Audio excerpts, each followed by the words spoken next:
તો બાપા બીએપીએસ એક પરિવાર બોલવું તો સહેલું છે, પણ અમને આ બધા જ સંતો ભક્તોના સ્વભાવ ન દેખાય પણ સંબંધ દેખાય અને બધા પોતાના મનાય એની માસ્ટર કી કંઈક કરી બતાવો ને.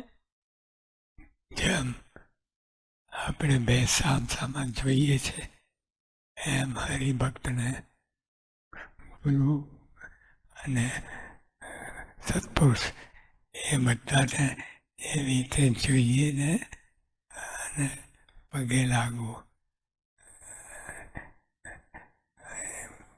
એ પારકા નથી, એ આપણા જેવા જ છે પણ દિવ્ય છે. એટલે આ બધા હરિભક્તો પણ દિવ્ય છે. સંબંધનો મહિમા એટલે બધા દિવ્ય છે એમ માનીને રહેવું.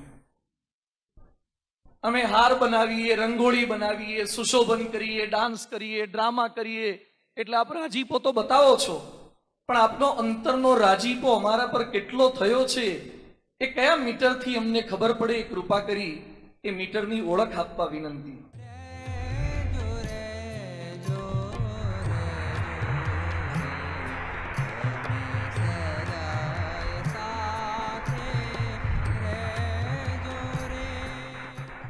પણ જાણે આપણને આશ્લેષમાં લેતા હોય, બાહુપાશમાં લેતા હોય અને આટલા બધા રાજી થયા છે. બાપા રાજકોટમાં રાજી થયા કે નહીં? કેમ નહીં? આપે ખૂબ રાજીપો અમારા સૌ કોઈ પર વરસાવ્યો છે. બાપા હજી એક પ્રશ્ન છે. જેવા આપ દૂર જાઓ છો એવું અમારું મન, ઇન્દ્રિયો, અંતઃકરણ અમને છેતરી જાય છે. નિયમ ધર્મમાં લોપ થવા લાગે છે, શિથિલતા આવવા લાગે છે.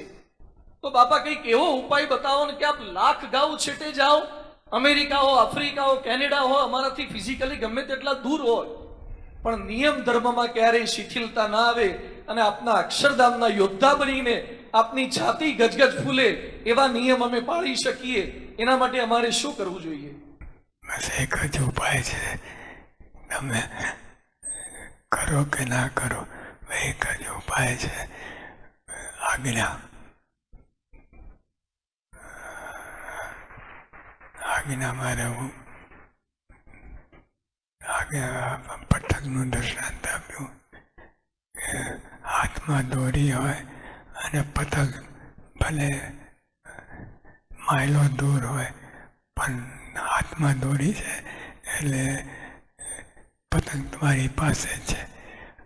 નહીં તો મોટો પતંગડો હોય, મોટો પતંગડો પણ દોરી દોરી હાથમાં ના હોય અને અહીંયા જ પડ્યો હોય તો એ દૂર છેટે એટલે માનો કે ના માનો, આજ્ઞા પારવી.